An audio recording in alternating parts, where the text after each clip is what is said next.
Hello marketers, this is Brian McCarthy. Welcome to an online lecture on channels of distribution. Finally, we will tackle the most mysterious member of the marketing 4Ps, product, place, price, and promotion. Place refers to channels of distribution. We will discuss specifically what is a channel, multiple channels of distribution, selecting a channel, and then we will summarize. What is a channel? I think the best way to think about it is that a channel of distribution is the pipeline of a product or a service from a producer to the consumers. It answers the question, the compelling but simple question, where will the customer obtain the product or service? It's a key part of any marketing strategy, very complex, extremely interesting, and channels of distribution are always changing and evolving. You'll hear a channel referred to in a lot of different ways, sometimes as place, sometimes marketing channel, channel of distribution, distribution system, different words like that. Please keep in mind that most of the time these mean pretty much the same thing. In any given industry, you may have a precise channel vocabulary you need to learn and use, but that's not rocket science. You can do that. Just keep in mind that it is the pipeline from the producer to the consumer. What does a channel do? Well, besides connecting directly with customers, it handles transactions. That's right. Gives the consumer the product or service and takes the money. It handles logistics, many times financing, and also many times post-sale service, support, and training. There are two main types of channels. A direct channel, of course, is when a producer and the ultimate consumer deal directly with each other. A great example of that is the Dell Computer Company. An indirect channel is when there are intermediaries, like distributors or resellers, in between the producer and the consumer. Well, why doesn't everyone just sell directly? That way you can cut out the middleman and keep all the money for yourself. Well, one reason is because producers lack the financial resources to market directly. It'd be very expensive to have stores all over the world, for example, if you were a consumer products company. But even if you had the money, you may be able to get greater ROI by investing your money in some other part of your business, like in research and development. And also, you may not be able to reach all of the customers you want. It just wouldn't be feasible without having some partners to help you. Here's an example. Procter & Gamble is one of the very biggest consumer product companies in the world and one of the most successful, and they still rely very, very heavily on their channel partners. And it's not just places like the big grocery stores and Walmart.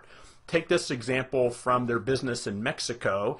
With a target market of low-income women and a product of single-use packets, a price point of around 19 cents US, for example, for a single-use packet of Head & Shoulders shampoo, Procter & Gamble's channel are the tiny neighborhood high-frequency stores, which worldwide are Procter & Gamble's biggest distribution partners.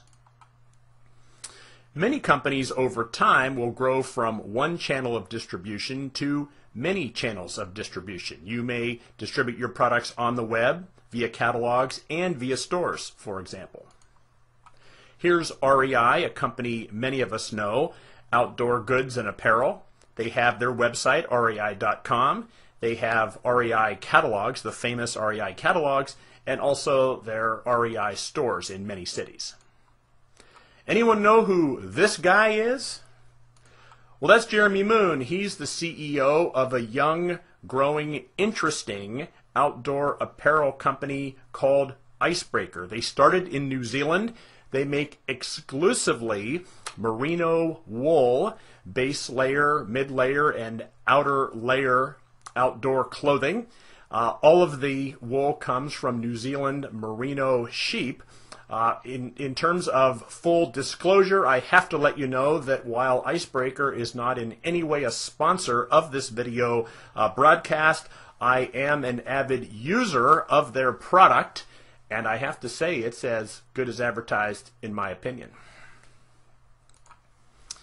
When Icebreaker decided to grow their business and go beyond the borders of tiny New Zealand, they looked to the U.S. as an opportunity, and they thought about 3 distribution strategies that they could pursue in the U.S. Number 1 would be to sell their product online via the icebreaker.com website. The second strategy was to use chain stores to reach customers, and there would be 2 types. One type would be fashion-oriented chain stores like a Nordstrom, and that would be appropriate if Icebreaker wanted to pursue a fashion positioning of their product. The other type would be outdoor-oriented chain stores like REI, which would help them if they wanted to position their product as technical outdoor high-performance apparel. A third strategy would be to go to independent retailers, either fashion or technical. These would be locations with just a single owner, for example, a high-end ski or mountaineering store. Well, when faced with a decision like this, it's helpful to have a framework and a set of questions that you can ask yourself and your team. In the book, The Channel Advantage by Friedman and Fury, they encourage marketers to ask 4 questions about their channel. Number 1, does the channel fit the target customer? In other words, will the customer buy there? Secondly, does the channel fit the brand positioning? In the case of Icebreaker, technical or fashion, and by the way, Jeremy Moon desires to position his product as technical outdoor apparel. The third question is the channel a good fit for our organization? Does it fit who we are and what we're good at? And then finally, can we achieve our economic or financial goals through this channel? I think these are 4 great questions, especially because you can fit them into a chart like this, in which the questions are the columns and the channel options are the rows, and then you can fill in the boxes with a yes or no for each question, which I have done for Icebreaker's U.S. channel decision. You can see that you can make a strong argument for the independent ski and mountain shops being the best overall choice for Icebreaker's initial entry into the U.S. market. Now, once you have a channel partner, how do you motivate them to sell as much of your product as possible and to give the customers as great an experience as possible? After all, they don't work for you. They can do whatever they want. Well, the first thing is you have to make sure that you are giving your channel partners an opportunity to make money. That's what they're in business for. Secondly, you need to provide fair and understandable pricing terms and conditions, lots of support and training, and consistently over time, a compelling current product line, and an exciting vision of where your product line is going in the future, a great brand, personal attention, and co-marketing activities. Icebreaker in the U.S. Part 2. Well, Icebreaker decided to go with independent retailers, but then they also decided to open up their own store. This may seem like a surprising second step to you, but it makes sense for a couple of reasons. Number 1, if you have a great brand, sometimes it can be frustrating to see how your retail partners display the brand in front of customers. By having your own store, it gives you a chance to model the brand as you want to for both your customers and for your retail partners. They can look at your store and learn how to do it better. A second reason, besides getting the money, of course, is that it gives you the opportunity to have first-hand contact on a daily basis with your consumers so you can learn as much as possible about what's working and what isn't. So here's an example from the spring of 2008 of an advertisement put in the Willamette Week newspaper by one of Icebreaker's channel partners, Mountain Shop. And it's not a bad ad, but if you're Icebreaker, you might feel a little let down about how your brand is being represented in the ad. There's Icebreaker down in the corner listed with a lot of other brands, some of whom are Icebreaker competitors. There's really no effort made to explain the brand or present the Icebreaker brand as Icebreaker would like it presented. Now, if you look at Patagonia, they're in even worse shape. The poor folks at Mountain Shop did not spell Patagonia correctly.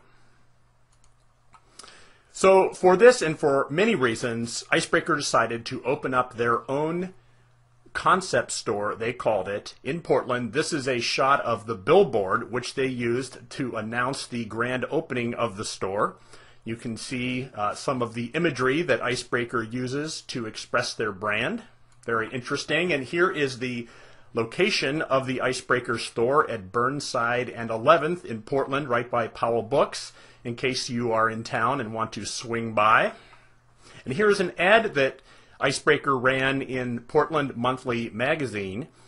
This is Icebreaker's first effort with a print ad to take charge of their brand identity in the Portland market. Now, the fact that Icebreaker's running their own ads and Icebreaker has their own store does not mean that the Mountain Shop is not a high-quality partner of theirs. Of course it is. It's a great store, knowledgeable personnel, but Icebreaker has reached the conclusion that maybe marketing and branding is not the Mountain Shop's strength, so Icebreaker will focus on that, let the Mountain Shop do what they're good at, and that hopefully they will continue to be a great partner of Icebreaker's. Icebreaker in the U.S. Part 3, they have expanded their channel to include REI. And Part 4, Icebreaker is now selling directly to consumers via their own online store. In summary, we have talked about what a channel is, how companies use multiple channels of distribution, some questions to ask when selecting a channel. Thank you very much for your attention, and as always, good luck with all your marketing efforts.